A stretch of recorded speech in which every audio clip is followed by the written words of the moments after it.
Torej, v tem trenutku vas še enkrat lepo pozdravljam.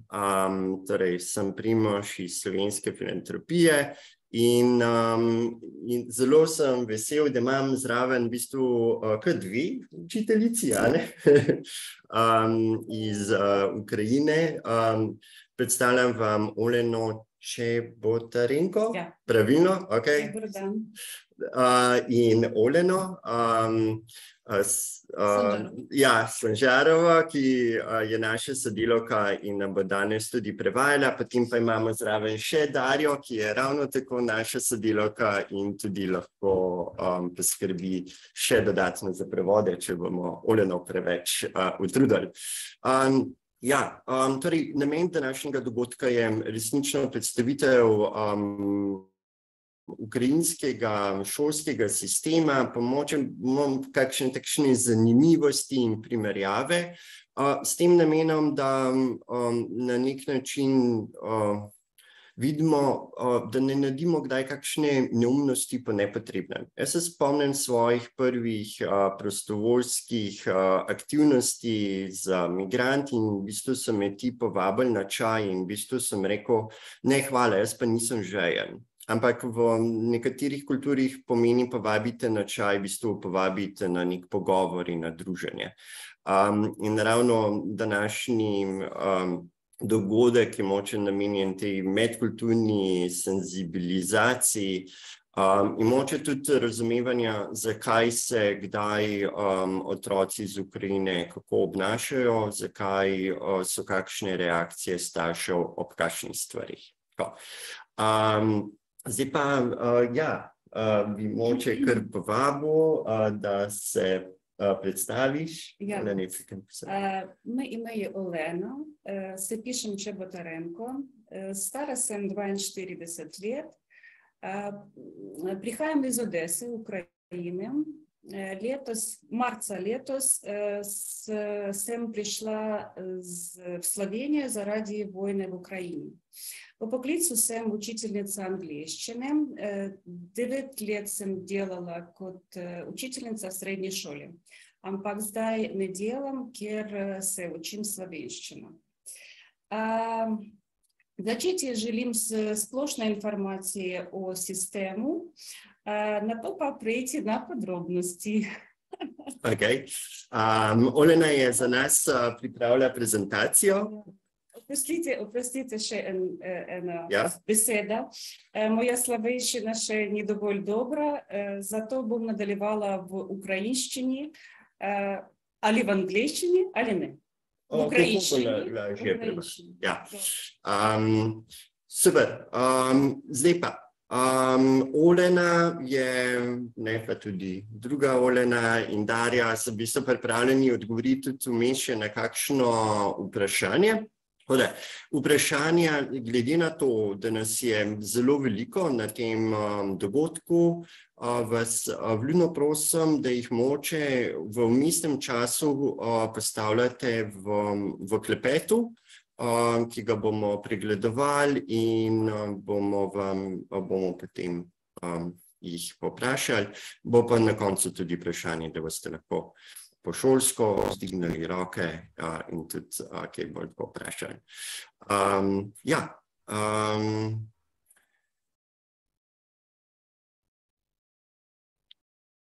Dobro. A se prezentacija v redu vidi? Ja. Okay, super, hvala. Okay. I think we can move further because I have already presented myself. Розпочнемо з генеральної інформації, general information. Виховання в українській системі починається з дитячих садків.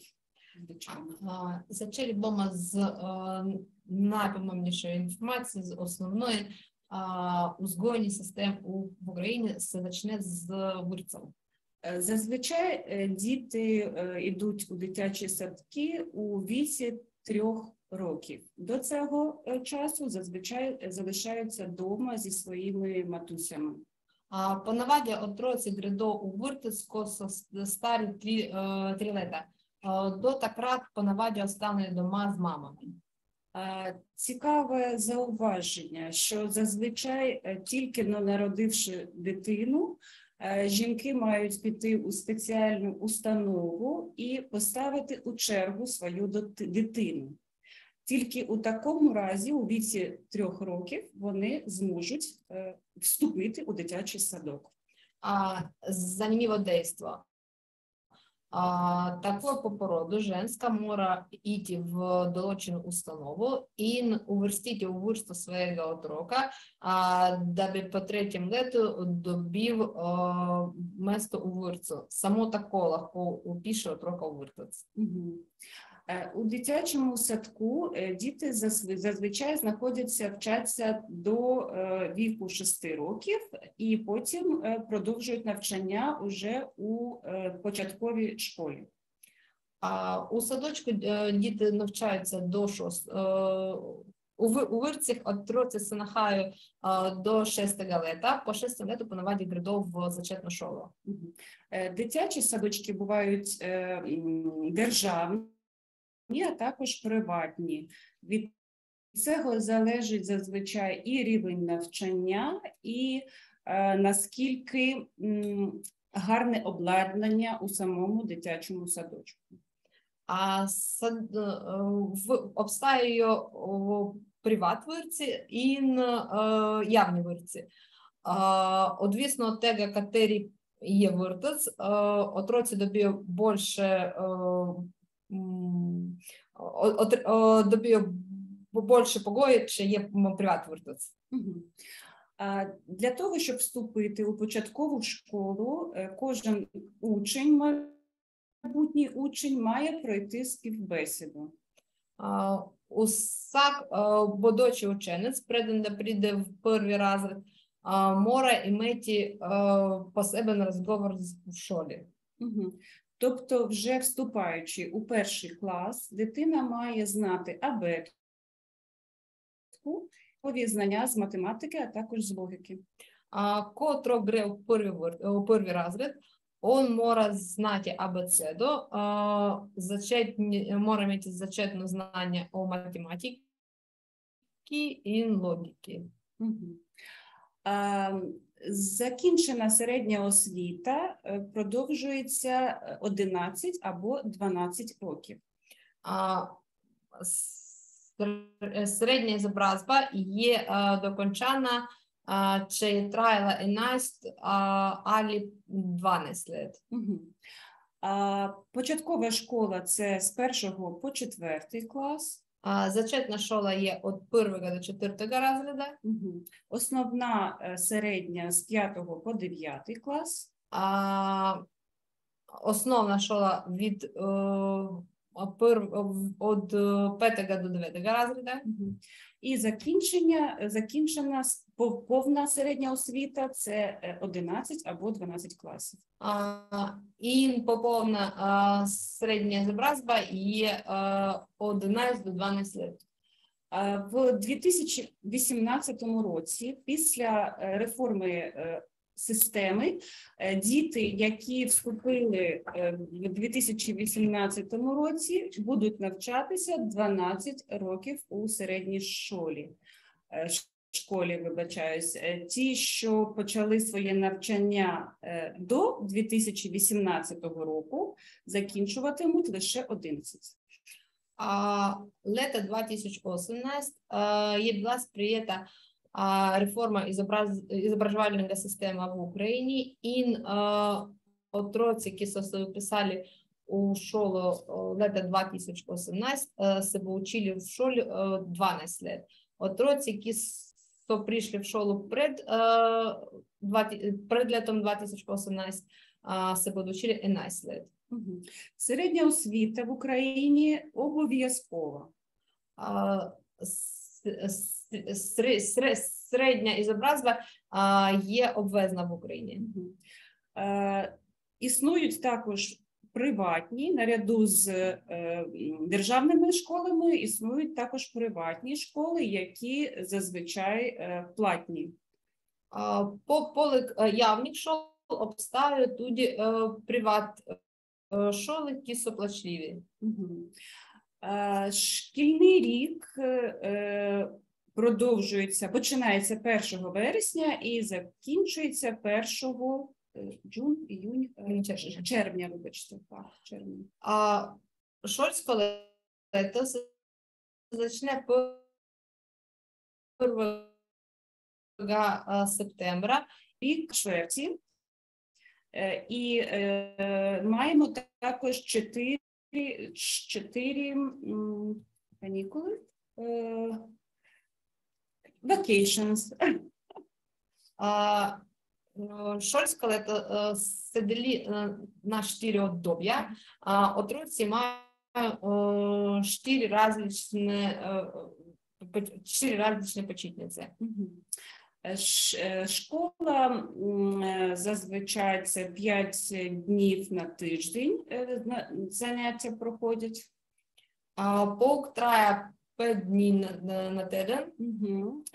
Уроки продовжуються від 35 до 45 хвилин з інтервалами 5 або 25 хвилин. Окремої перерви на обід не існує. Поук трає від 35 минут до 45 минут. Med poukami otroci imajo odmore od 5 do 25 minut, ampak nimajo posebnega odmora za kosilo. У класі від 25 до 30 учнів, і такою групою діти навчаються до кінця свого терміну перебування в школі. По наваді винним разу є від 25 до 33, і та скупіна є іста до заключення школи. А зараз переходимо до оцінювальної системи. Наступний слайд. В Україні прийнята 12-бальна шкала оцінювання. Здай поговоримо о оценах. В Україні обстає скала за 12 скала 12 варіант оцен. На своєму екрані ви бачите порівняльну табличку стара школа, стара система, і у першому стовпчику це нова, 12-бальна. На десній стороні легко бачити старіші системи, а на лівій стороні здай легко бачити нову систему оцінювання в українській школі. 12 чи 10 балів – це відмінна оцінка. Від 12 до 10 є отлична оцінка. Від 7 до 9 балів – це гарна, добра оцінка. Від 7 до 9 є добра оцінка. 4. Від 4 до 6 – це задовільна оцінка. Від 4 до 6 є добра оцінка в Словенщині. Також добре. А 3? 4, 6. 3 добре. Добре. Still добре. І від 1 до 3 – це незадовільна оцінка. Зазвичай такі бали не практикуються, але по часі sometimes використовують для того, щоб підкреслити погану успішність учня. Від 3 до N є оцена Ньюреду, і по наваді таких оцен отроці не доб'є. Ампак у часі учителі те оцени скоріше за то,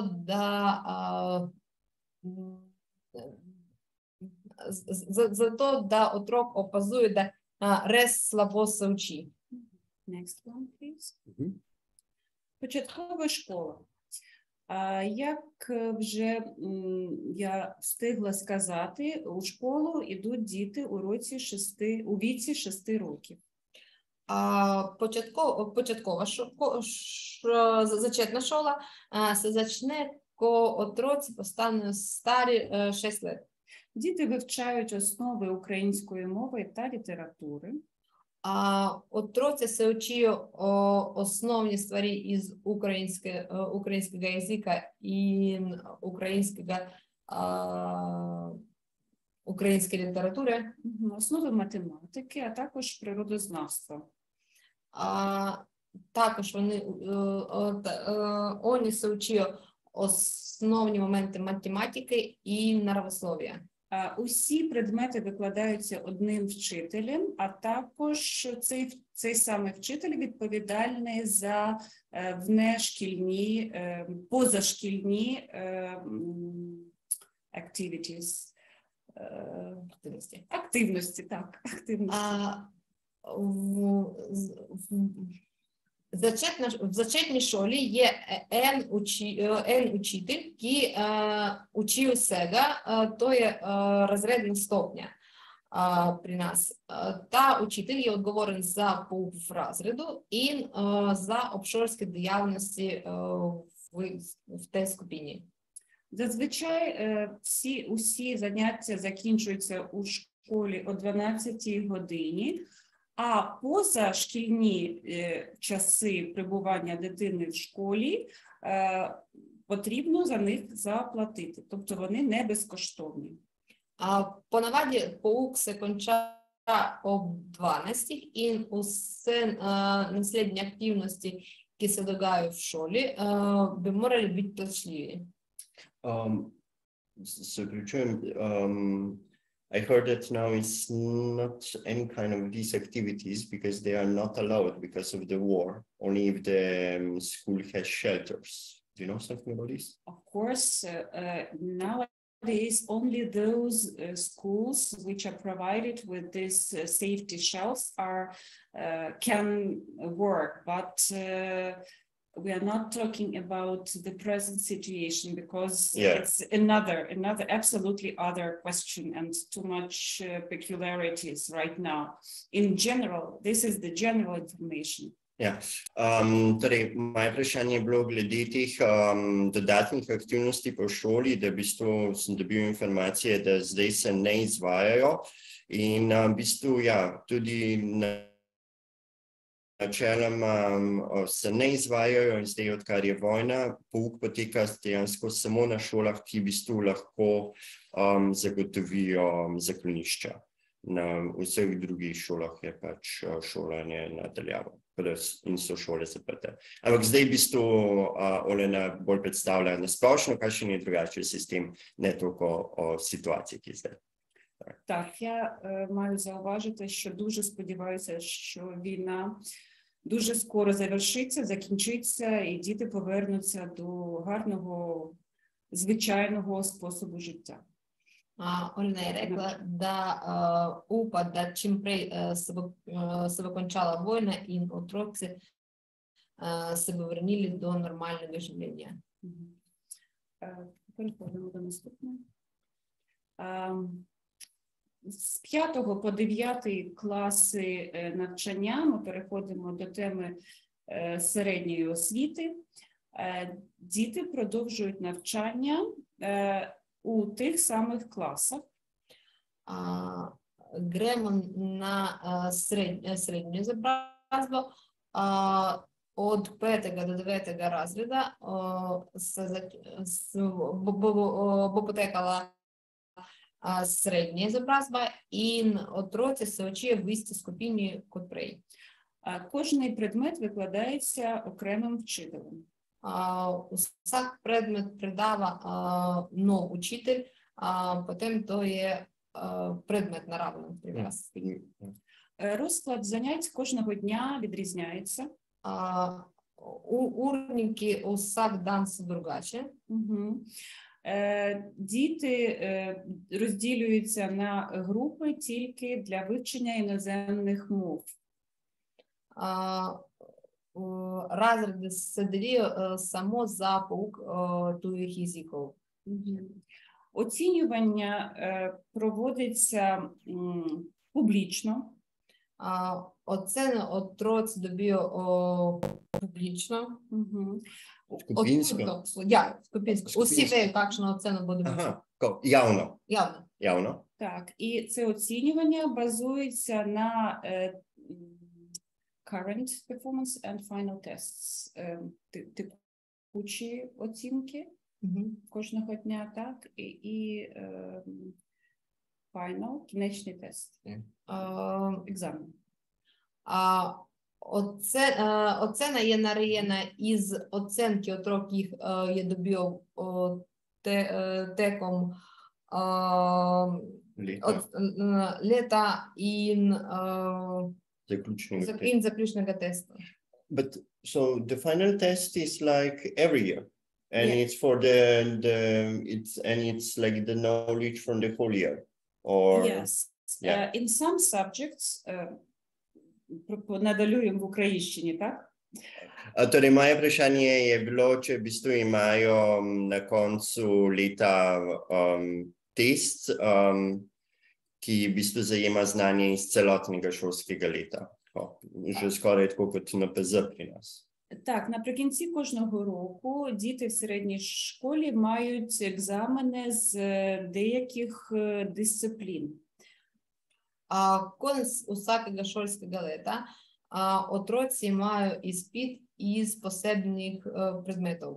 Наприкінці 9 класу всі діти здають so-called external independent testing, незалежне оцінювання. Зовнішнє, вибачте, незалежне оцінювання. Так, наприкінці 9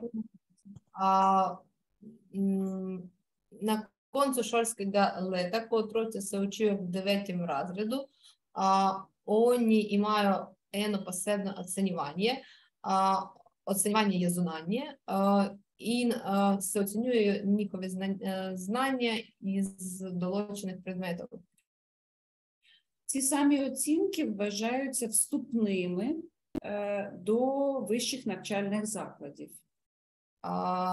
Те оцени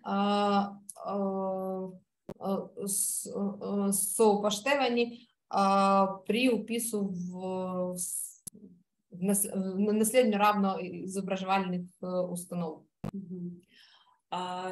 Це, мабуть, сама основна інформація, і якщо зараз є питання до неї, то, будь ласка, запитуйте, якщо ні, то я продовжу вже більш цікаві деталі про правила і традиції в українській школі.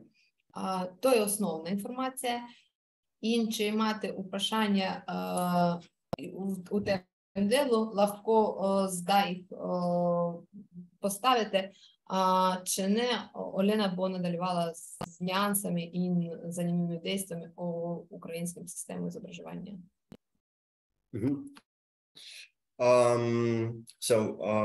We have two questions. The first one is about the kindergarten. So they are the private one and public one. Is the treatment of children really different or not so much? Of course it is. And what is the difference? Державні дитячі садочки не дуже популярні серед українського населення, тому що зарплатня у вчителів, так само як і у вихователів, в українській системі дуже невисока. Явні вирці не со популярні в Україні, заради того, да плача узгоїтеліць є істо махна, кот плача учителів в школі. Державне фінансування також не дуже гарне, тому і якість навчання, і перебування дітей у дитсадочку зазвичай гірша, ніж у приватних. А явні вирці не са досить добре фінансовані з сторони держави, і погої в них со слабше, код в приватних вирцях. У приватних відрізняється також і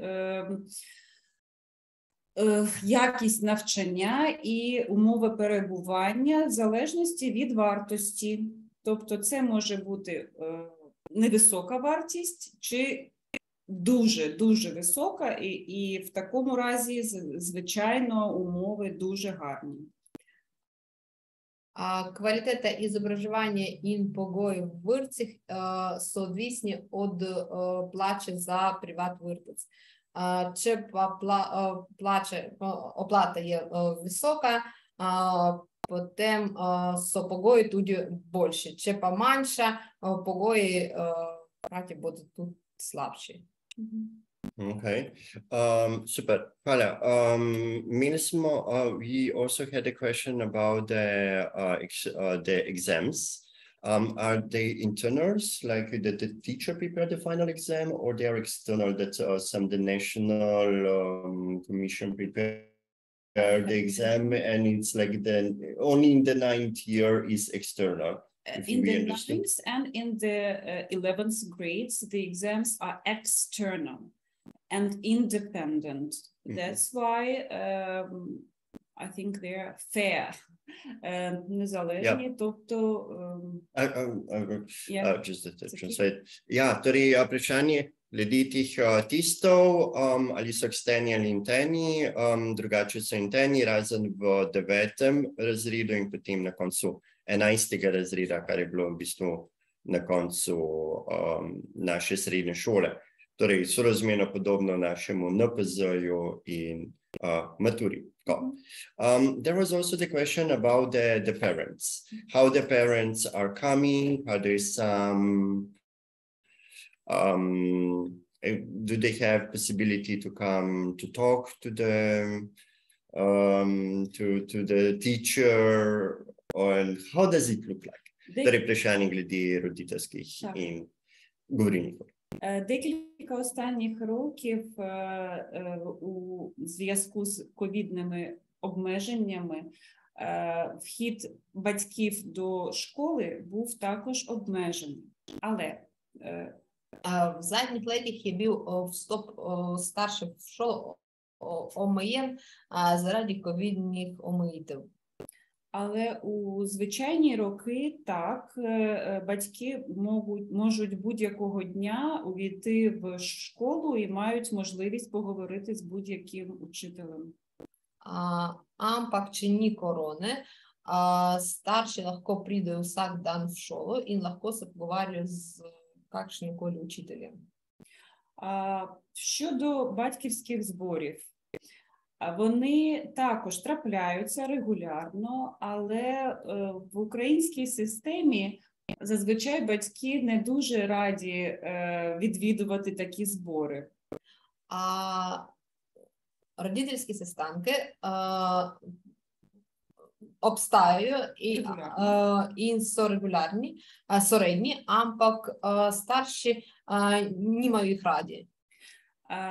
На мою думку, це пов'язано з тим, що у державних школах батьківські збори дуже часто закінчуються збором грошей. Олена мислі, і є так, що одно з старших заради того, да на родительських сестанках досить погосто збирають динар за школу і збирають динар від старшого. Так. And you also said that the information about your child are set in front of all other parents, yes? Так, це ще одна причина, чому батьки не раді відвідувати такі зустрічі. В українських традиціях, які, мені шкода це зауважити, але не дуже швидко змінюються, відгук про поведінку або успішність дитини, цей відгук, він публічний. Тобто при всіх батьках вчитель розповідає, дає відгук на поведінку чи навчання дитини. Ще один разлог за то, да старші не мають раді родительських сестанків, є то, да інформації о обнашанню і оценах нjihovega otroka oni dobiju javno in druge starše tudi lahko poslušajo, kako se dogaja s njihovim otrokom v šoli. Yeah. There was also the question that some of children from Ukraine, they brought to the school only not the marks, but like the written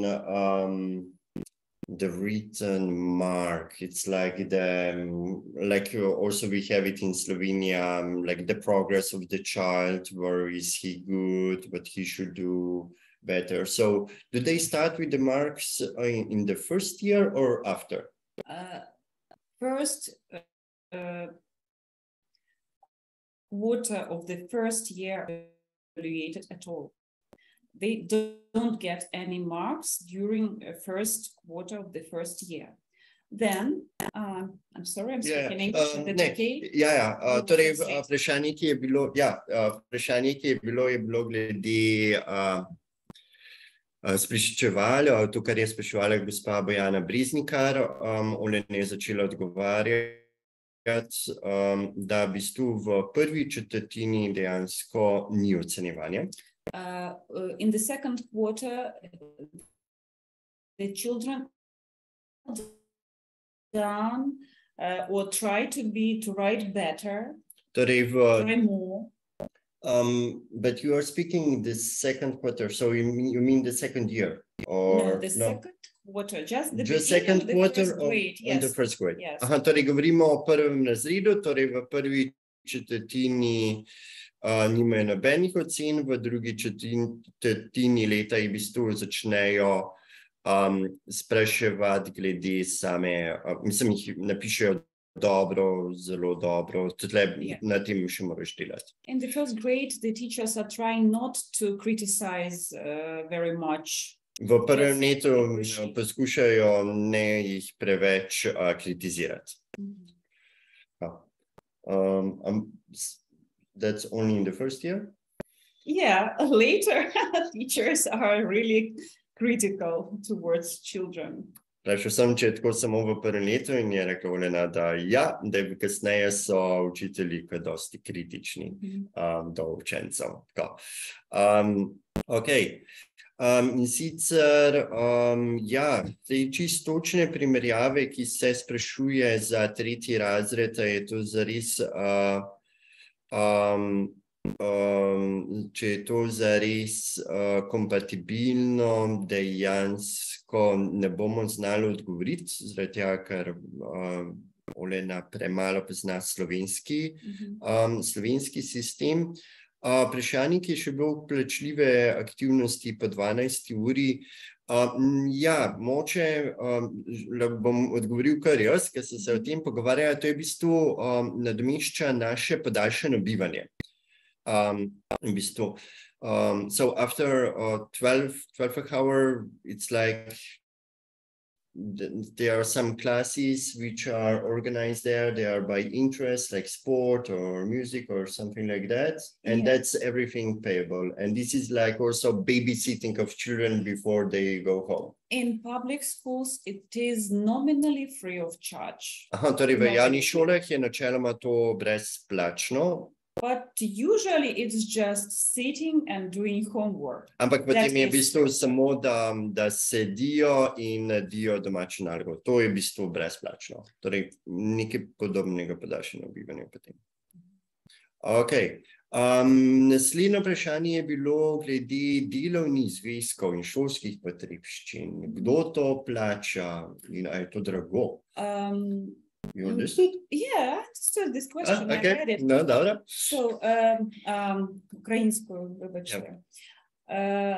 Учбеники, то українською, підручники видаються на початку навчального року для всіх учнів, і наприкінці їх потрібно здати у бібліотеку. І це безкоштовно.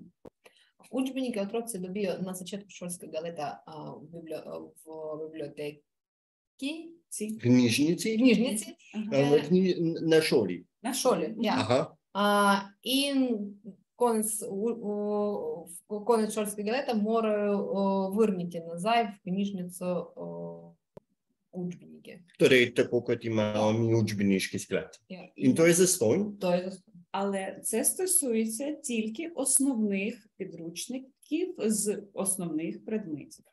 Ampak to lahko govorimo samo o učbenikih, ki so osnovni in so namenjeni za osnovні предмети. Так. У сучасній українській школі вже використовують сучасні підручники з англійської, наприклад, мови, також з географії, історії, і такі підручники необхідно купувати за свої кошти батькам.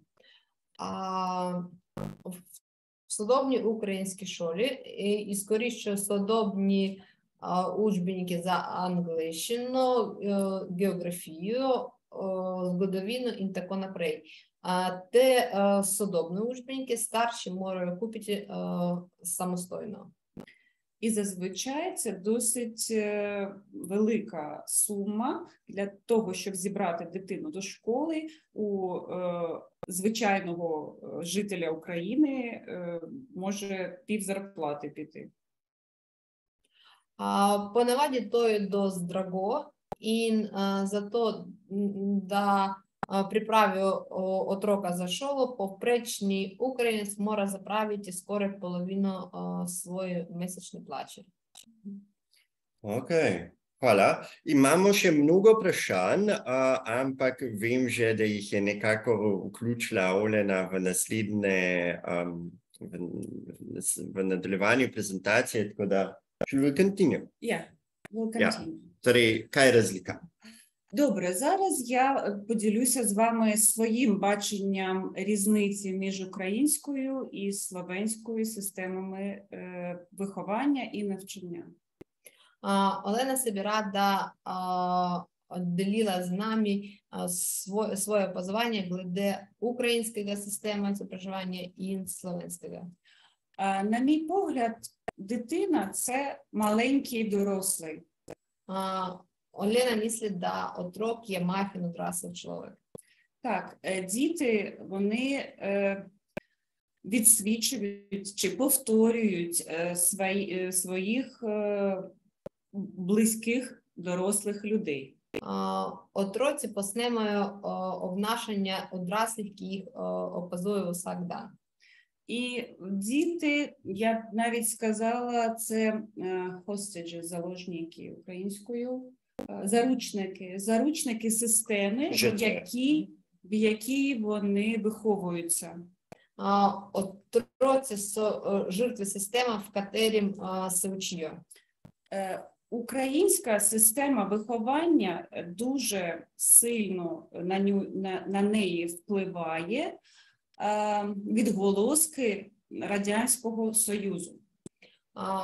Український зображувальний систем здає почуття вплив совєтського зображувального системи. У першу чергу я маю на увазі те, що українці як суспільство дуже competitive,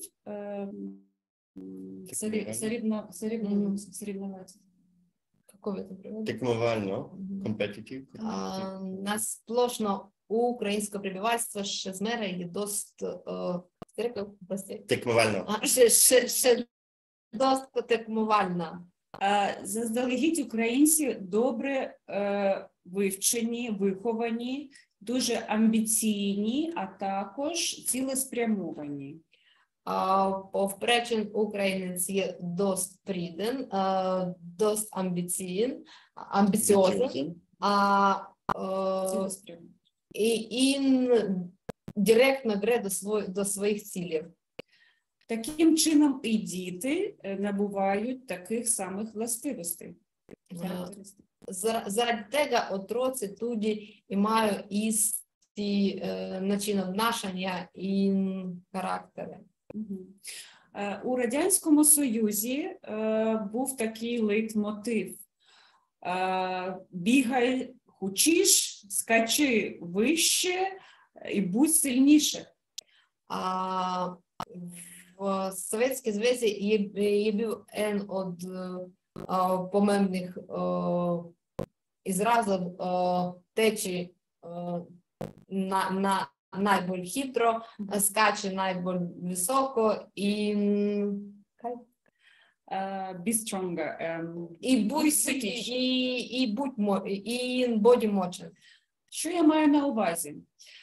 При такій системі індивідуальні інтереси дитини, а також унікальні властивості, риси характеру не приймаються до уваги. За такшних погоїв індивідуальність отрока, його характер ніхто не упоштева. Щастя дитини та її емоційний інтелект ігнорується. Отрошка среча і емоційна інтелігенція є ігнорирована по наваді. Отож, бабусі і дідусі, які були взрощені у тій системі, бавляться індетки, які зросли в совєтському систему, а також вчителі похилого віку, і учительці, старіші учительці, впливають на молодих батьків, а батьки впливають на своїх дітей. Усі ці люди із совєтської системи впливають на младих старших, старші впливають на отрок. І всі вони тягнуть старі правила у нову систему виховання.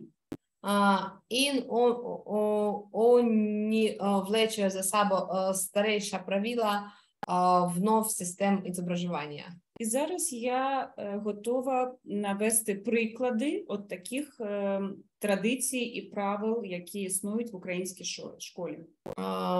Здаю, Лена, бо поведла о традиціях і правилах в українській школі.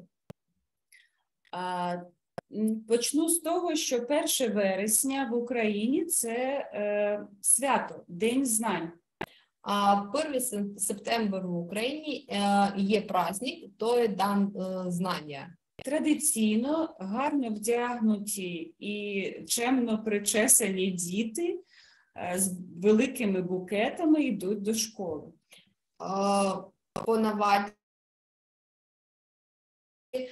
з лепими фризурами і великими шопками рож, грядов шолом. Зазвичай на шкільному дворі проводиться велике свято.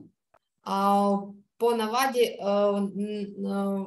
є великий праздник на шкільному дворищу. Діти розказують вірші, співають пісні. Отроці поють пісні і повеють пісні. Так, директор школи говорить спіч. Говор. Рівнати школи. Так.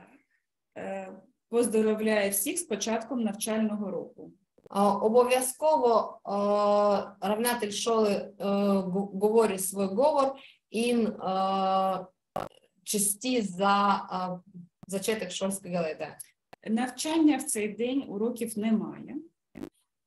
По наваді та дан ні пауков. Всі вчителі, діти, а також їх батьки раді йти святкувати. Усі учителі, старші і отроці, з веселлям грею на празднование первого дня школьного лета. Ja. V slovenski filantropiji smo en dan pred 1. septembrom objavili sporočilo, naj nikar starši ne kupujejo roži, naj otroci ne grejo s temi rožami v šolo, ker vi verjetno izpadali смішні. Особливо хочеться зауважити, що українці як народ, як нація придають велике значення зовнішності. Kako se rečete? Zunanji pogled. Українці kot народ мислимо, да зунанній погляд є помемним. Батьки обов'язково готують нову форму або просто гарний одяг для дитини у школу. Старші приправлюють лепі облеки завтра дати те облик біля зашова. Також матусі дуже старанно роблять гарні зачіски своїм дівчатам, а також регулярно стрижуть хлопчиків. Мамиці наредje lepe frizurce svojim hčerkam in redno lepo postriže svojih fantov. Так, то дуже важливо для українців. Взагалі ми полюбляємо стильний, гарний одяг і надаємо цьому факту особливе значення. To je zelo pomembno za Ukrajinci. Nasplošno imamo radi lepo stilno obleko in radi jo imamo. Так.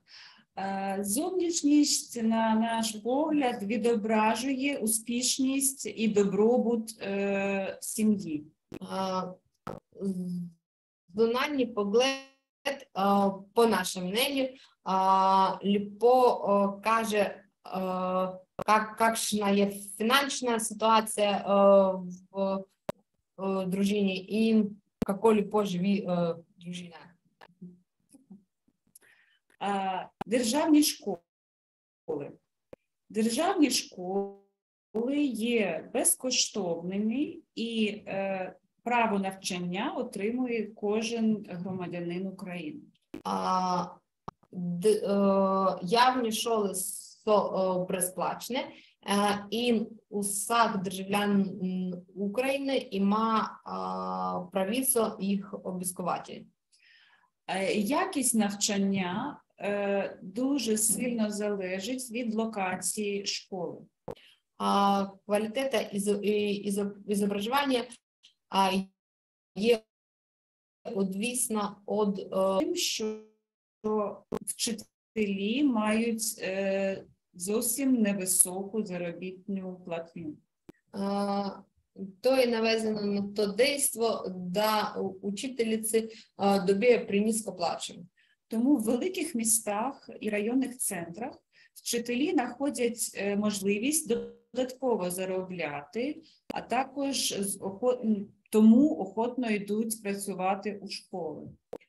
У великих містах легко знайде учительці ще додатен заслужок, і потім з веселієм грею делати в школи, які се нахаю у великих містах. У маленьких містечках з невеликою зарплатнею бажаючих працювати вчителем зовсім мало.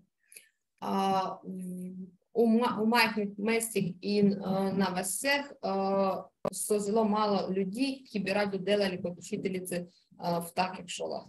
Так, просто для інформації, зарплатня середнього вчителя дорівнює приблизно 250 або 350 євро на місяць.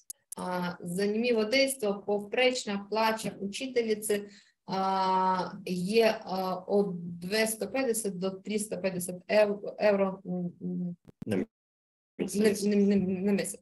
При тому, що рівень цін і прожитковий мінімум приблизно можна порівнювати зі словенським.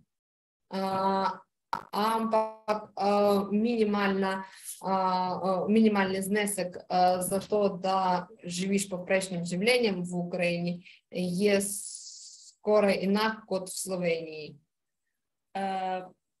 Діти мають змогу їсти у такій школі, у публічній, тобто у державній, але якість такого харчування не добра. Отроці має можливість, да, се прихранює в явних школах, ампак квалітета те храни є досить низька. So it means that they bring their own food? Так, це традиційно саме так. Матусі готують заздалегідь своїм дітям ланчбокси, бутерброди, перекуси і дають із собою. Ja, det Imamo tako tradicijo, da mame pripravljajo kosila otrokom za sabo, neke škatlice pa prinesejo s sabo. Так, порівняємо тепер, як ситуація виглядає у приватних школах. По всім пунктам ситуація набагато краще. Če pogledamo privatne šole, seveda je situacija po vseh teh zadevah, o katerih sem govorila, je boljša. Приватні школи бувають різних категорій в залежності від ціни навчання, вар'їрується також і якість. Privatne šole so različne in odvisno od cene, seveda odvisna je kakovost izobraževanja v šoli. Вчителі мають набагато кращу зарплатню, Učitelji imajo boljše plače, але її також не можна порівнювати з європейськими заробітними платами. a vse ni primerljivo z slovenskimi plačami. У приватних школах рівень навчання і виховання також краще. Tudi nivo izobraževanja je boljši v privatnih šolah. Так, навчання англійської мови починається з 1 класу, і уроки діти мають кожного дня з англійської мови. To je privatno. Так, у приватних. У privatnih šolah angleščino imajo od prvega razreda І кожного дня. Vsak dan. Також у ціну приватної школи заздалегідь включені додаткові розваги чи навчання, додатковий спорт. Tudi v ceno privatne šole vključene interesne dejavnosti. І діти знаходяться там зранку і до вечора. In so otroci tam od jutra in do večera. Just one short question, because we have about the salaries. What about for the staff in kindergarten? It's the same like for teachers, or? Yes, all the teachers and the vzgojitelji, воспитатели, they receive low salaries because they receive money from budget. And Ukrainian budget, government cannot supply the workers with a good salaries. So it's the same like in kindergarten then? No, it's Prevajam slovenščino? Ne, bom, ja, iz angleščine dobro razumem, z ukrajinščine mi ne gre. Torej, glede plač, absolutno je tudi za vzgojiteljice imajo podobne plače kot učiteljice. Torej, tudi razlika javni in privatni vrtci. Maybe I have the question about the percentage, how many, by the feeling, how many of children is in these private schools? It's like this 5% or 10% of children, or more or less? I don't have statistic data, just my feeling. It's maybe 20%, because Ukrainian, there's a big amount of of rich people. Okay. Who can really afford, but there are private schools for 3,000 euros a year, and there are private schools for 50,000 euros a year. That's also a big difference, you understand? I do. Ojej. Okay, torej, glede privatnih šol, tudi je gospa Debora spraševala, koliko je cena, odvisno od same šole, od 3,000 pa tudi do 50,000 evrov. In ja, veliko otrok dejansko se šola v privatnih šolah v primerjavi s slovenskim sistemom in pri njenem občutku kar nekje okoli 20%, torej 1/5 otrok je vključenih v privatne šole. Так, інтернат. В українській системі інтернат – це спеціалізована школа. Інтернат в українській системі – то є спеціальна школа. Вона буває так для спортсменів. То є легко спеціальна школа за шпортники. Так, або для дітей зі специфічними вадами розвитку. Ali za otroke z posebnostmi, з якими вірами? Також, вибач, також для дітей із неповноцінних сімей. Туди за отроки із із дружин, які мають Соціальні проблеми, Соціальні. депривілегованих дружин, Так, сім'ї, які позбавлені батьківських прав. Це я отрок, який не має старшого, але старші А також не згубив старшівські правиці старші. Також в інтернатах продовжують навчання діти, які не мають батьків взагалі. Вони починають навчання у асайлумі, у приютах, а продовжують у інтернатах. Туди отроці-сироти починають зображування у сиротичниці і потім надалюють у інтернати. Гарні родини try to avoid. Добре, дружина послушає ізогнути, аби тему, аби отроці були у інтернаті.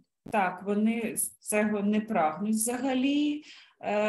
Вважається, що інтернати, українські інтернати – це розсадник насилля і взагалі туди краще не потрапляти.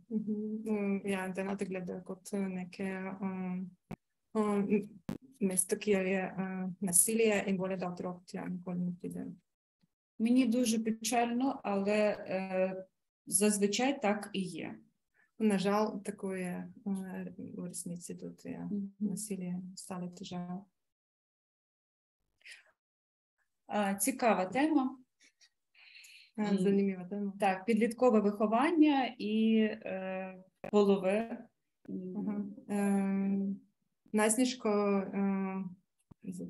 Najsnižko vzgoja in spolne odnose.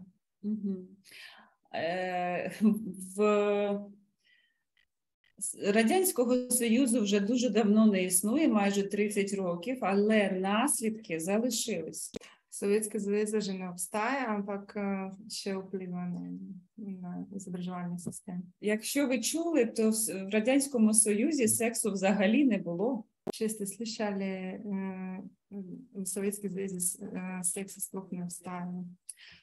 Але ж питання сексу, так як і полового виховання, вони залишаються закритими темами.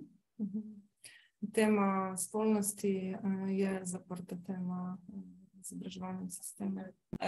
Тому відповідальність за ці теми цілком полягає на батьках. Вся відповідальність є на старших за відбирання покоління. Якось так. Yeah. Вже ми цієї теми касалися. Мало ми вже говорили о цьому. Так, сама популярна іноземна мова – це, звісно, англійська. Найбільш популярний той язик англійщина в Україні. Англійський викладається з першого класу і в державних, і в приватних школах. Англійщина придаває в приватних, тоді в державних школах від першого разу.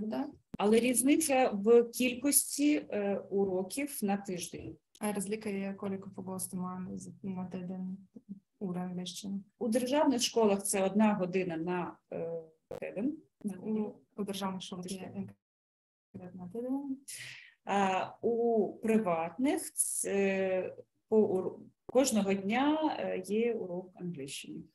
У приватних школах я маю англійщину завдання. Це, мабуть, причина того, що ваші українські студенти мають досить різний рівень англійської, знання англійської мови у тому самому віці. To je lahko razlog za to, da boste srečali različnih ukrajinskih učencev, ki imajo različni nivo angleščine, nekateri bolj dobri, nekateri pa zelo slabi. Ще одна причина в тому, що якість виховання англійської мови, вибачте, навчання англійської мови також дуже залежить від локації школи. У великих містах краще, у маленьких містечках гірше.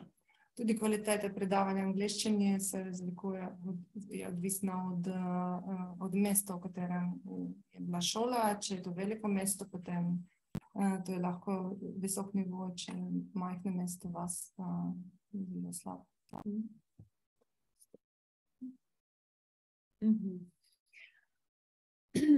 Залишитись на другий рік в тому і самому класі, це в українській системі вважається негідним.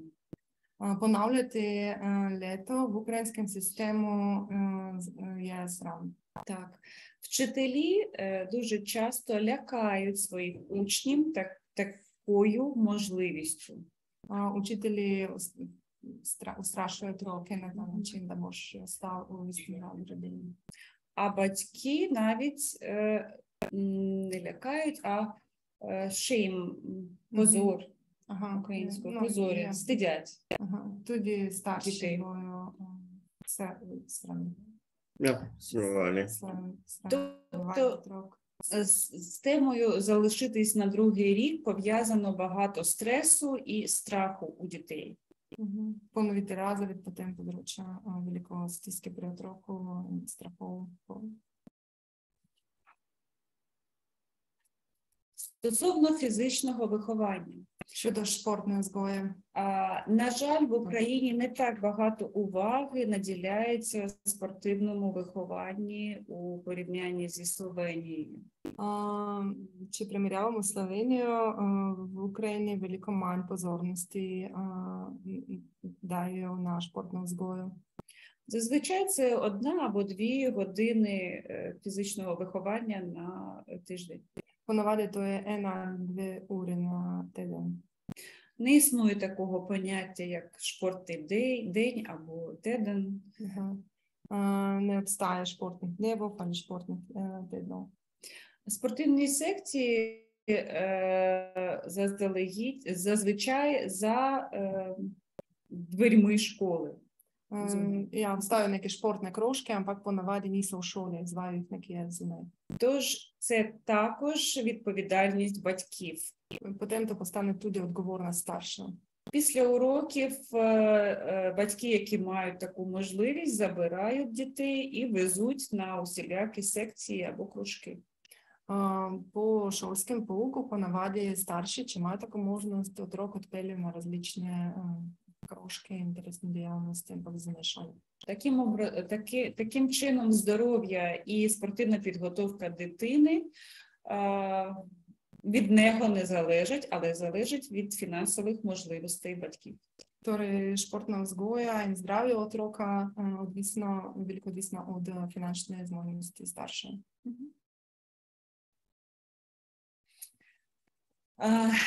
Переходимо до філософського питання. Zdaj smo pri filozofskem vprašanju.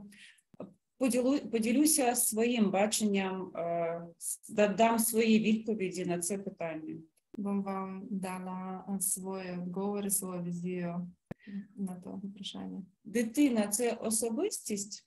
Але отрок є особистість, Так, індивідуальність. Чи проєкт? Але є проєкт. Саме в цьому полягає, як на мій погляд, основна розліка у наших системах. Mislim, da je v tem osnovna razlika naših sistemov. Як я встигла помітити, словенці надають велику важливість особистим індивідуальним особливостям дитини. Koliko jaz vidim, Slovenci dajo veliko pozornosti na individualne posebnosti otroka. Тобто практикують холістичний підход до виховання. Практицirajo холістичний прistop. Ja. Malo bolj na glas, Darja, ja, tako, ja. Словенці відносяться до дитини як до особистості з інтересом, повагою і сприймають оці особливості індивідуально. Slovenci gledajo otroka bolj kot individualnost, spoštujejo jo posebnosti.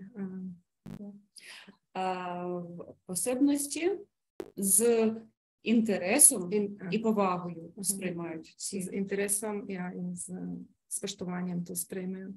Так, у цей час українська система виховання цілеспрямована на кращі кар'єрні успіхи і фінансову стабільність дитини в майбутньому.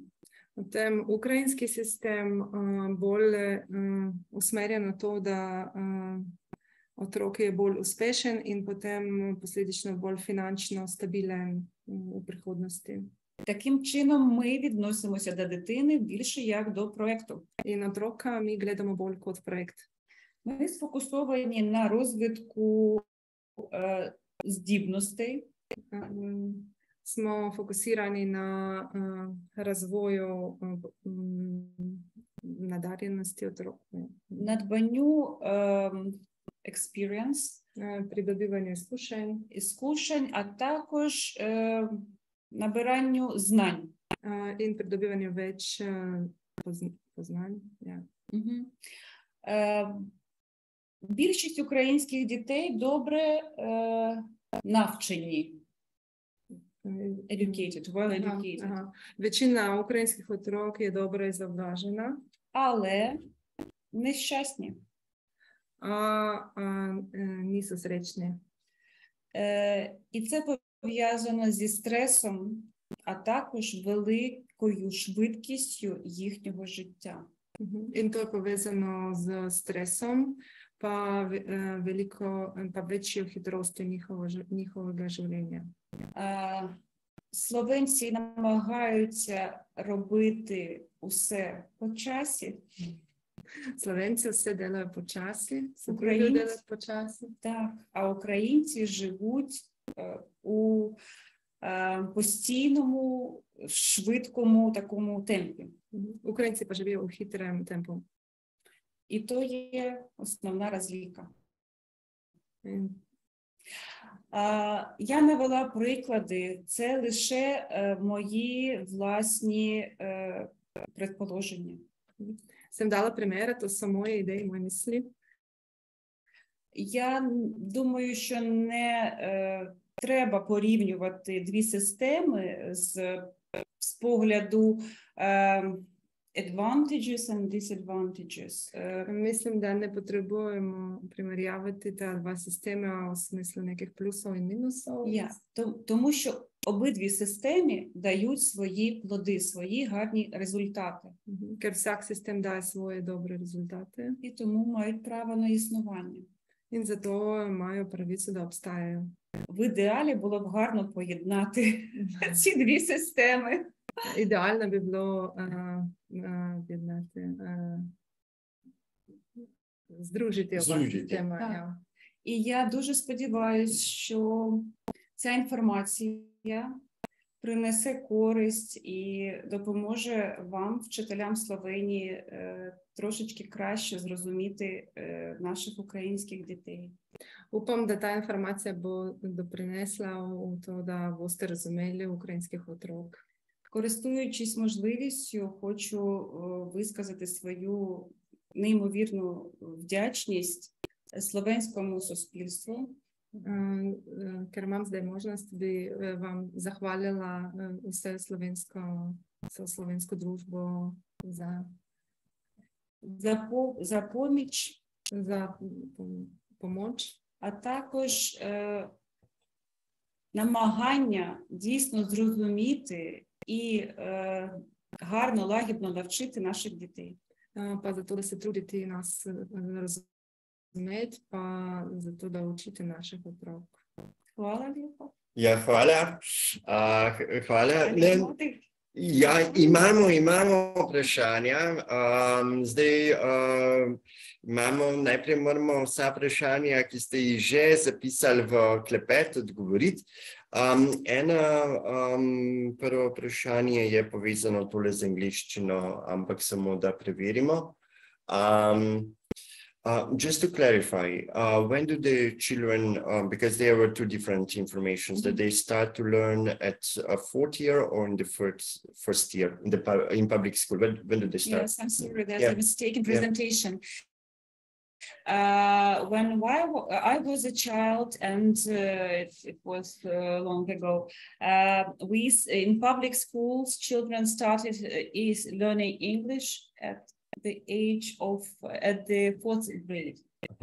Torej, se opravičuje, ko je v bistvu je napaka, torej, ko je ona hodila v šolo, je v bistvu začela z učenjem angleščine v 4. razredu. From the year 2018, when the reform of Ukrainian educational system came, children are starting learning English from the first grade. It doesn't depend on the kind of school.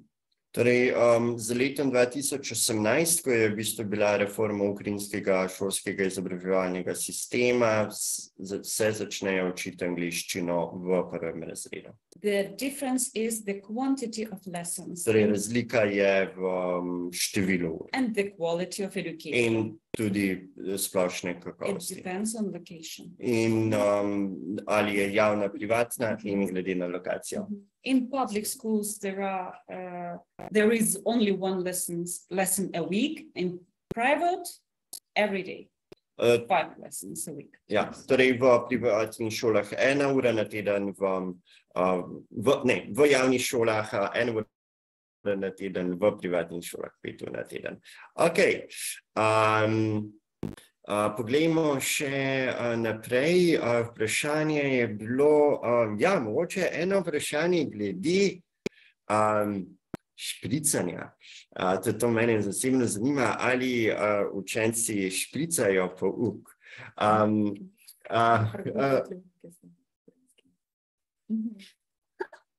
It also depends. Ukrajinščina. Pedagogski sistem, govoriš angleško, ali lahko prevaja slovensko?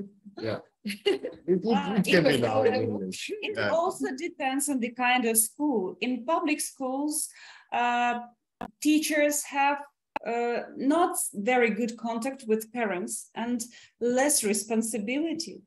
That's why they cannot notice or they cannot give a call to a parent to ask, why was your child absent today? But in private schools, it's very strictly regulated. Ok, torej najprej da je malce odvisno od šole, torej v javnih šolah v bistvu učitelj niti ne more, ne preverja pri starših, zakaj kakšnega otroka ni bilo, medtem ko v privatnih šolah pa je to veliko bolj striktno. So if the child is sick, he doesn't need to bring any paper to school that he is sick? No, if he's absent for several days, he should bring at least a note from the parent. And if he really was ill, he should bring the notice from a doctor. Several days is what? Yes, only 1 or 2 days without temperature, staying at home, it's okay from a parent. Okay, A notice from but should be. It should be. Yeah. Torej, opravičila imajo, torej, kolikor je 1-2 dni zaradi visoke temperature, je opravičilo s strani staršev, drugače pa je v bistvu potrebno s strani pediatra. But please take into account that Ukraine is a big country. Prosimo, vzemimo v obzir, da je Ukrajina zares velika država. So all the questions depend very much on the location, on the district, on the type of school, and so on. Ja, torej vprašanje zelo so odvisna od lokacije in tipa šole. Imeli smo še v bistvu vprašanje glede nasilja. Torej, se dogaja medvrstniško nasilje in drugo nasilje v šolah ali ne? So what about the violence and bullying and like this kind of things? What's the situation? In general, society is more aggressive. Ukrainian society is more aggressive. It is connected with pressure, with stress, with speed of our life.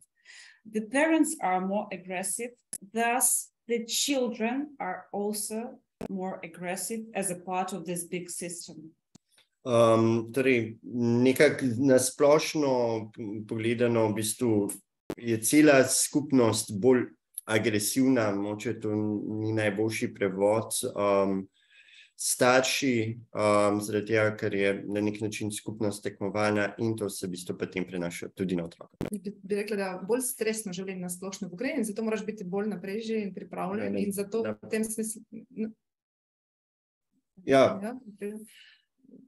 v tem smislu bolj agresivno. Super, hvala. Ja. Ampak, what happens if one child hits another child?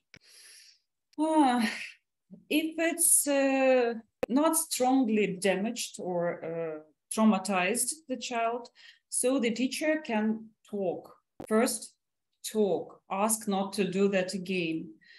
If this child will continue doing such aggressive things, the teacher will invite a parent to school and have a talk to him. If something awful happens, something really, really awful, bad thing, the teacher can ask the police to come.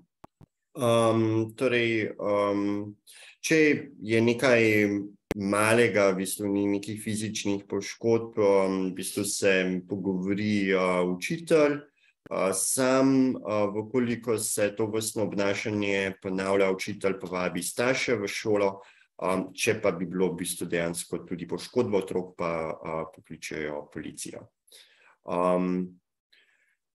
So in Slovenia, we also have the system of counseling services, psychologists in every school. How's this in Ukraine? Психологи дійсно номінально існують, чи мають існувати у кожній школі.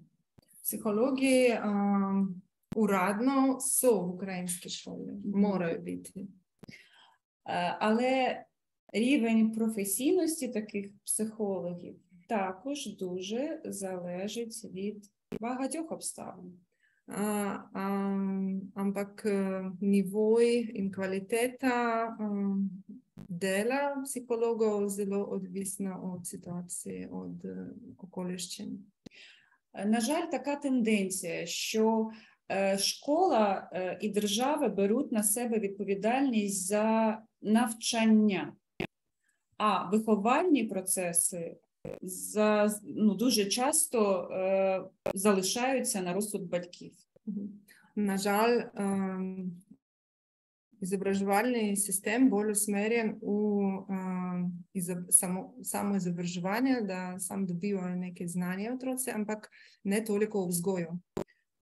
І якщо дитині рекомендовані консультації у психолога, це також лягає на плечі батьків, і це також не буває безкоштовним. In če otroku priporočajo konsultacije psihologa, to spet je odgovorna staršev. In to ni zastonj. In moče, zdaj vprašanje je bilo glede šolske svetovalne službe, kako sploh funkcionira.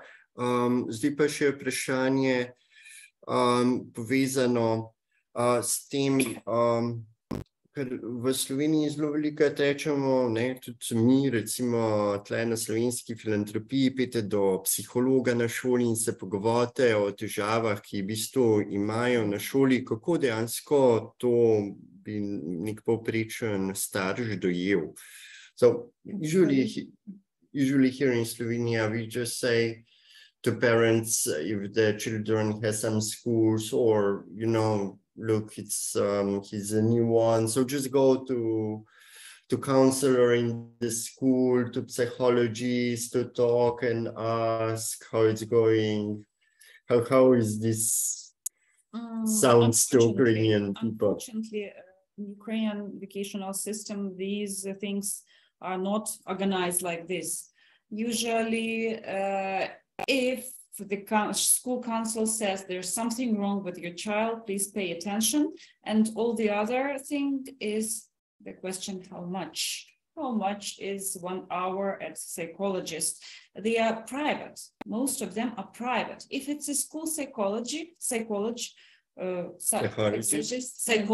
yeah. He will not be involved too much in personal problems of the child. He will try to manage a situation between several children somehow in order they will not kill each other. You see? Ja,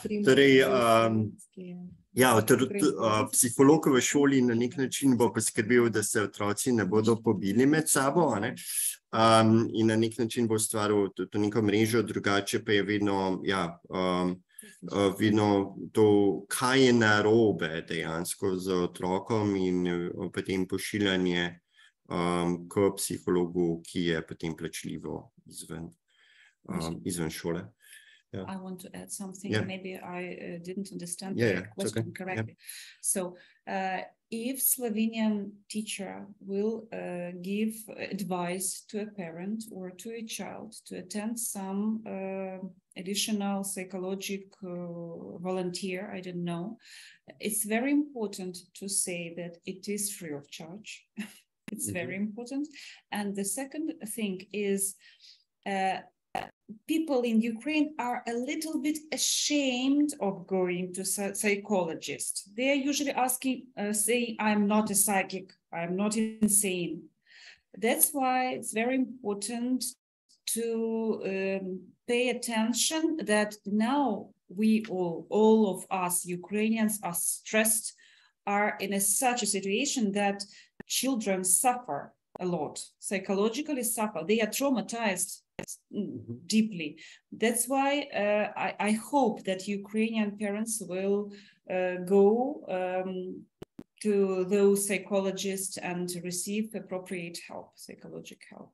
So please advise. Ja, torej v bistvu, če bi nekoga poslali k psihologu in da je zelo pomembno, da se staršem pove, da je to zastonj, ker bodo mislili, da je to potrebno plačati.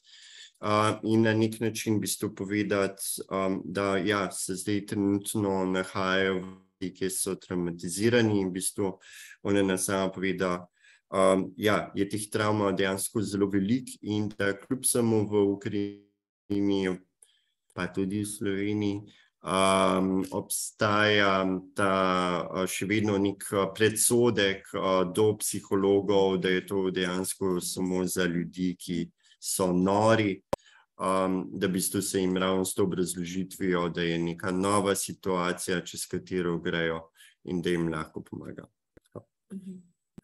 Ok, imamo še kakšno vprašanje od publike? Karkoli, kar bi še kdo vprašal? Jaz sem še vprašala, zakaj recimo otroci, ki so v sirotišnicah, niso vključeni v javno šolstvo, zakaj grejo v posebne šole, če sem prav razumela.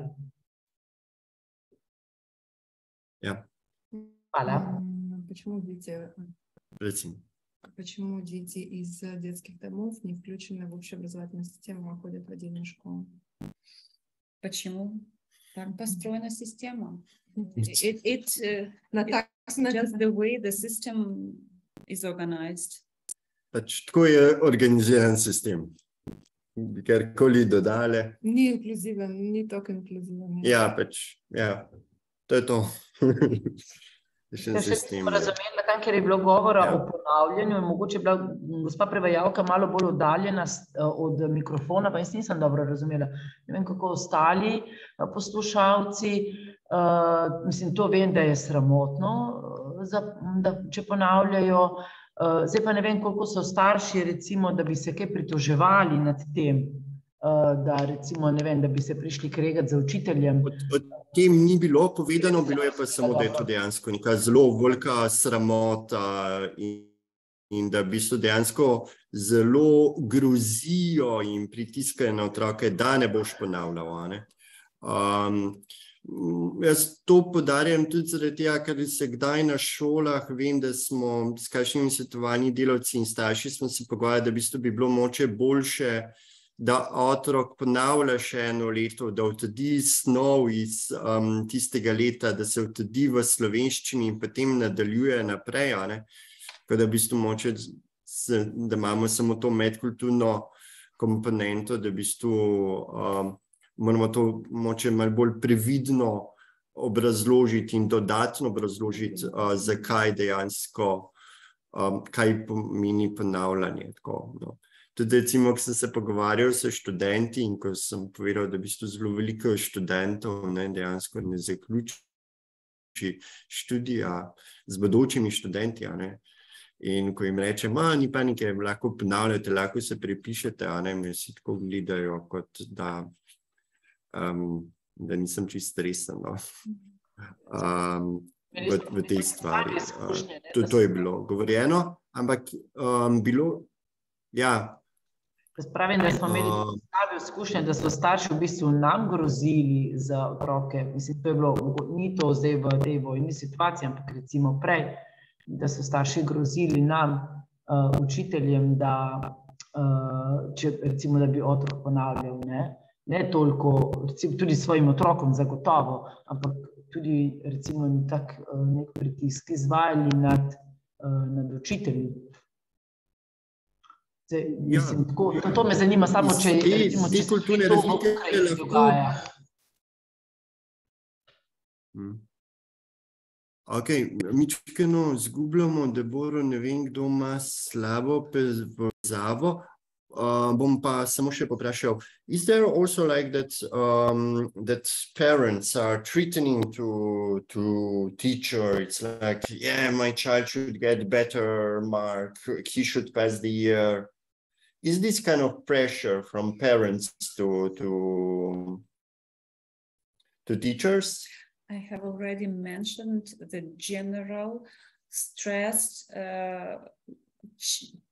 adults' behavior. Mm-hmm. Thus, children also behave the same way. But talking about communication of parents with teachers, yes, some of parents strongly believe that they have legal right to push, to teach a teacher how to teach, how to behave, how to deal with your child. Oh, okay. Not in the form of advice, but in the form of legal right. Yeah. Ja, torej, upam, da bom naredil dober posnetek, ampak določeni starši mislijo, da imajo pravno pravico poučiti učitelja, kako naj uči njihovega otroka. To v bistvu, ok, pa smo na istem, se mi zdi, ne? Tako da ti pritiski izgleda se izvajajo. Bojana, ti nekaj zdiguje roko? Jaz zdigujem roko, Bojana, ne slišimo vas. Najprej hvala lepa za tole možnost danes, to je neprecenljive vrednosti. Res srčna hvala, mi imamo učence iz Logatca, imamo učence naše iz Ukrajine praktično od začetka in zdaj je meni marsikatera zadeva bolj jasna tam glede dogajanja od aprila do junija. Ne vem, bo kdo prevedel, gospe? Razume? Ne? Ja? Ja. Ok. Torej, šoloobveznost otrok. Pri nas torej so starši odgovorni pošiljati otroke v šolo. In v Sloveniji temu sledi, če se starši pač tega ne držijo ali pa ne pripeljejo na nek način otroka do šole, je pri nas država kaznuje starše. To konkretno pomeni prijavo šole, recimo lahko tudi na center za socialno delo. Otrok, pač staršev, prijava staršev na center za socialno delo. Podoben, zdaj mislim si, da je tu situacija precej drugačna glede na slišano. Druga moja dilema iz prakse v teh mesecih pa je, imeli smo že kar en po naših, glede na naše razmere, sum nekako hujšega nasilja v družini. In po naših zakonih je to obvezna prijava, ne? Tako da so bile kar velike strokovne in moralne dileme, kako in kaj. Tako mogoče sam kakšen komentar, ne vem, sej največ ni rešitev. Hvala. Prvo vprašanje. Can I answer first? Torej v bistvu, na slovenski filantropiji se srečujemo s tem vprašanjem in v bistvu na nek način tudi nismo vsi ravno čisto enotni, odkrito povedano, in se je dejansko težko odločati. Ampak zagovarjamo stališče, da je otrok do 15. leta mora biti vključen v šolo. Zaradi tega, ker je to slovensko pravilo in na nek način ni to pravilo samo zaradi tega, da je pravilo, ampak ima močno ozadje. Zdaj seveda vprašanje, ali je vključen v online izobraževanje v svoji državi, kaj zdaj, ali to tudi jemljemo lahko dejansko kot vključenost v izobraževalni sistem. Načeloma bi to lahko, ampak tako kot moče tudi Darja lahko povedala, kot kdaj ugotavljamo, so ti online izobraževanja v njihovih mestih lahko zelo različna. Od zelo kakovostnih do bolj kot nekaj, kar ni ničemer podobno. Drugo dilemo, ki jo recimo imamo, seveda, če je nekdo v 8. razredu zdaj končal 8. razred šole v Ukrajini in bo zdaj v 9. razredu osnovne šole v Ukrajini, pomeni, da bo v bistvu lahko šel naslednje šolsko leto v srednjo šolo v Sloveniji s tem potrdilom.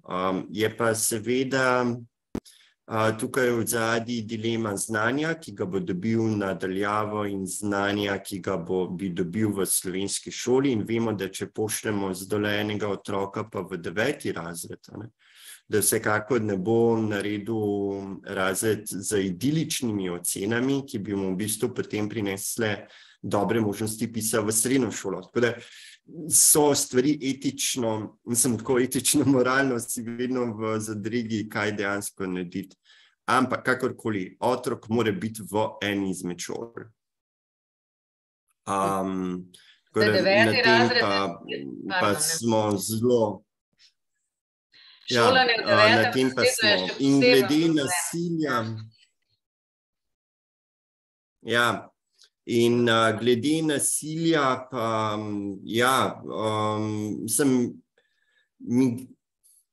kako naj rečem, migrantske družine, so pač družine s svojimi dinamikami v tem smislu, ker zelo velikokrat imamo to podobo, ker so migrantske družine, da zdaj pa morajo imeti idealne odnose, do katere meje se mi vpletamo v te odnose.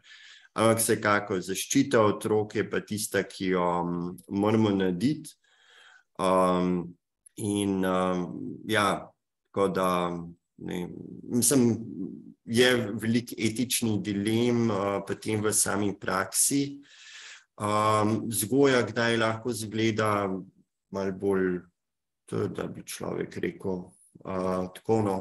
Po drugi strani pa tudi, mi na filantropiji bomo dosti govorili tudi staršem, da to, kar vidimo pa drugih migrantskih starših, da jim v bistvu potem dopuščajo razna vedenja, ki niso v redu. Zaradi tega, ker je v drugi državi, ker je ubogi, pa zdaj ima lahko cel popoldne telefon in leži v sobi, pa nekaj takega, kar dejansko ni v redu. Tako da tle se mi zdi, nas čaka zelo veliko dela in tako, Zdaj sem vzel še zadnjo minuto, pa dam nazaj besedo Oleni, ki je naša gostja. je, da v zadnjem času imamo tudi čedalje več poročil glede nasilja nad ukrajinskimi otroci, poročano s strani staršev, nekega medvrstniškega bulinga, tudi politične narave v tem smislu, ker si iz Ukrajine, pet nazaj v Ukrajino, vi ste si sami naredili vojno in tako naprej. Nasloviti vse te stvari v razredu se mi zdi zelo pomembno. Na nek način ne morem reči, da ste čisto prepuščeni samim sebi, ampak skoraj da, no. Ko sem govoril za ministrstvom za izobraževanje, so poudarili, da obrnite se na Zavod za šolstvo za pomoč, če jo rabite. Sami vam lahko mogoče kaj malega pripomoremo, ampak s temi dinamikami v razredu je tudi nekaj takega, kar ste na žalost soočali. In če smo imeli na začetku zelo veliko solidarnosti do ukrajinskih otrok, je ta solidarnost, mi zdi, že zdaj že kar pošla, tudi neka splošna solidarnost je že kar pošla, in upam, da ne bomo šli v države, kot jih recimo vidimo na Češkem in Poljskem, kjer se je v bistvu javnost že obrnila proti ljudem iz Ukrajine. Nekaj dodam, glede tega političnega bulinga, mogoče je pomembno, da tudi starši vejo, kam se lahko obrnejo. Mogoče, ko govorite starši, date pozornost, ne vem, da je to, da imate svetovalno službo, kaj je to svetovalna služba, ki ga ne poznajo, ker ne zaupajo tem psihologam, ki so bili v ukrajinskih školah, če so jih imeli. Sam, da tudi starši vejo, na koga se Okay. Hvala, jaz bi samo dala pobudo še za mogoče kakšno, mogoče celo prek slovenske filantropije, če bi to bilo mogoče recimo za en tak, bi rekla, kako se temu reče, pomoč med seboj, se pravi ljudje, kjer imamo učence iz Ukrajine, te primere dobre prakse, kako rešujemo različne zadeve, to bi recimo meni zdajle bilo zelo dobrodošlo že. Če bo kaj tazga, zelo podpiram, lahko tudi kaj pomagam pri organizaciji, v glavnem, to bi bilo fajn. Hvala, ne bom več časa imela zdaj. Ok, se mi zdi zelo на mestu pobuda. Декілька слів стосовно насильства у сім'ях я хотіла додати, це дуже важливо. Би ще додала некілька бесід глede насилля у дружинах. Зазвичай держава втручається в питання насильства в дуже серйозних випадках. Поневаді держава се лоти насилля у дружинах само у неких зло тяжких ситуаціях. Тому українські батьки дуже часто залишаються ненаказаними за ті вчинки, які вчиняють зі своїми дітьми. Жорстокі. То поневаді українські старші, які дбають неко насильно над оtroки, остануть неказновані великократ. Я б порадила попередити батьків про ту відповідальність, які вони будуть нести тут у Словенії за насильство в напрямок своїх дітей. Jaz bi predlagala, da opozorite ukrajinske starše glede nasilja, kako je z nasiljem v Sloveniji. Мені прикро, але так, я знаю і я підтверджую, що насильство в сім'ях в українських, особливо зараз, коли батьки дуже травмовані, має місце це насильство, і це недопустимо. Meni je težko to govoriti, ampak zdaj, ko so naši starši ukrajinski zelo traumirani s temi dogodki, nasplošno nasilje je in moramo o tem govoriti z njimi. Great. Skole zaključujemo. I would like to answer on the last question. It was the question about e-assistant, and it's like the communication between the parents and school on telephone, that you can see the marks of child on the telephone, something like this. Torej, vprašanje glede e-assistentov. It is well spread in private schools, and it is really, this process has started in ordinary state schools, but počasi. After this reform has happened in the 2018, such electronic systems as electronic mark books, they have appeared really, but they are step by step to our system coming. Yeah.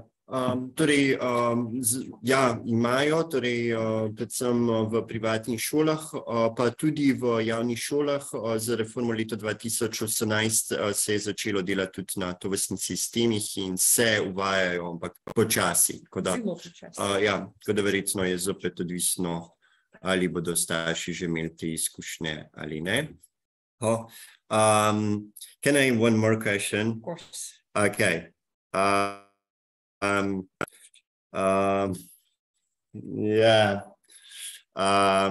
But let's answer about the Russian language, and a lot of children speak Russian. Of course.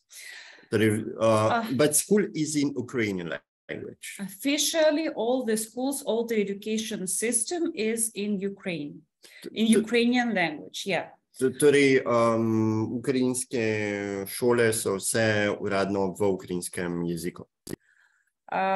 Before the war started, Ukrainian children really had lessons of Russian language and Russian literature as well. Before the war started.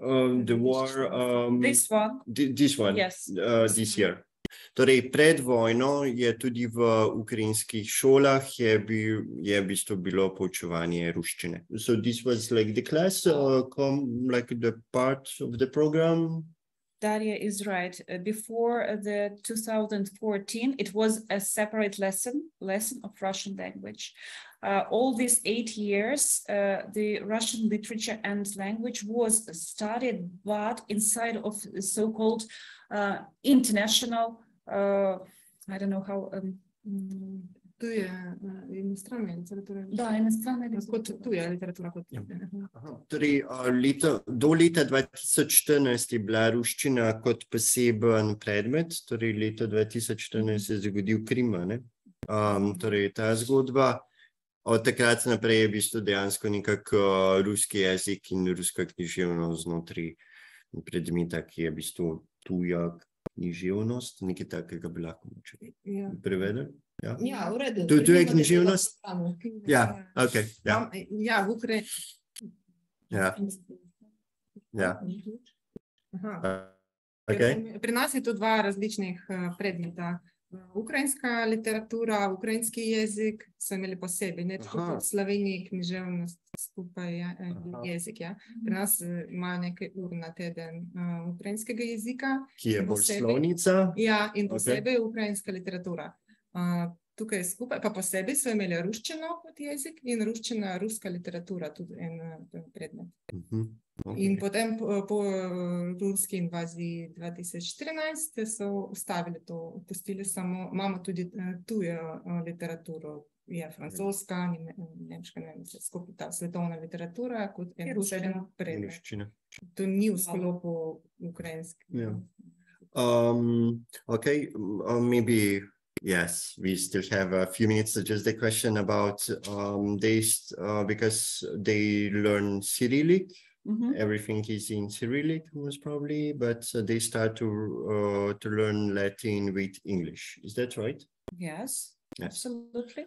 So also in the first year. The most popular language is English, but we also, Ukrainian children also have a right to choose. They can choose German or French or Spanish languages are also spread. Torej, v bistvu pouk in poteka v cirilici, tako da latinice se začnejo učiti pri angliškem jeziku. So the children usually, because before you said that the parents should prepare to write the children before they go to the primary school, so the first year. So do they learn them both, Cyrillic and Latin, or only Cyrillic? It depends on the parent. Yeah. Some parents are really crazy. They are starting to study, to teach their children at the age of 3, foreign languages as well, mathematics as well. Okay. Torej, moje vprašanje je bilo, ali v bistvu starši pripravijo, tako kot smo slišali že pred, ko pridejo v prvi razred, da morajo znati pisati in brati, ali jih učijo samo cirilice ali latinice, in v bistvu odgovor je bil, da je odvisno od staršev. In da obstajajo tudi starši, ki v bistvu pri 3 letih že v bistvu pritiskajo na otroke, da dejansko imajo matematiko in druge stvari. To se imenuje zgodnji razvoj in to je zelo popularno v Ukrajini, da otroka že od rojstva, od pol leta lahko obstajajo več takih študij, šol za dojenčke, od pol leta, res od 6. meseca naprej ali tudi prej, to je res v vsakem mestu obstaja, v vsakem delu mesta tudi, ker hodiš nekam v bližino, kot v vrtec, sam otrok je doma in ima interesne dejavnosti že od 6. meseca naprej in tam seveda je angleščina in matematika in različne metode, kako to za mlajše otroke dati. Recimo tudi tle, lahko čisto osebno povem iz prakse, 6-letnik, ki je dejansko tekoče, ampak res tekoče z angleškim naglasom govori angleški jezik. Pa v bistvu starši niso bili iz Velike Britanije ali pa v bistvu mešan par. Zgleda, da pritiski so lahko veliki na otroke. Iskreno bi se vam rad zahvalil za današnjo udeležbo. Zahvaljujemo se vam res za vso podporo, ki jo dajete otrokom. Veliko boste še mogli dati. Težko leto vas verjetno čaka, vas in njih. Ker v bistvu letos bodo se pričele ocene, ki lansko leto še niso bile. Marsikaj nam je najverjetneje še ostalo neodgovorjenega, ampak mogoče bi zaključil samo s tem, kar je v bistvu Olena večkrat poudarila, da obstajajo zares lahko zelo velike razlike in da v bistvu mogoče vedno, ko spoznamo neke tuje kulture, da ne pademo na te neke stereotipe o določeni kulturi, ampak da vedno potem še individualno preverjamo dojemanje staršev in otrok do same šole. Ki pa v bistvu eno je splošno dojemanje, ki pa v bistvu se potem tudi spremeni glede na situacijo. In pač nepričakovana migrantska situacija je pač ena izmed takih, ki lahko tudi spremeni na to, kako na katero mesto se šola postavlja kot prioriteta, kar je kdaj nam lahko potem vsem problem. Lep pozdrav od vseh nas tle in želimo vam, želimo vam lep dan. Svidenje. Hvala lepa, enako lep dan želim, adijo. Lahko samo nekaj še vprašam, to, kar ste posneli, boste poslali tisti, ki niso? Recimo, en moj kolega ni mogel priti. Posnetek bomo objavili na naši spletni strani filantropija.org. Dobro, hvala. Sodelavka še ne ve, ampak bomo naredili. Hvala, adijo. Ja. Ja, Veselim. Ja. to je to.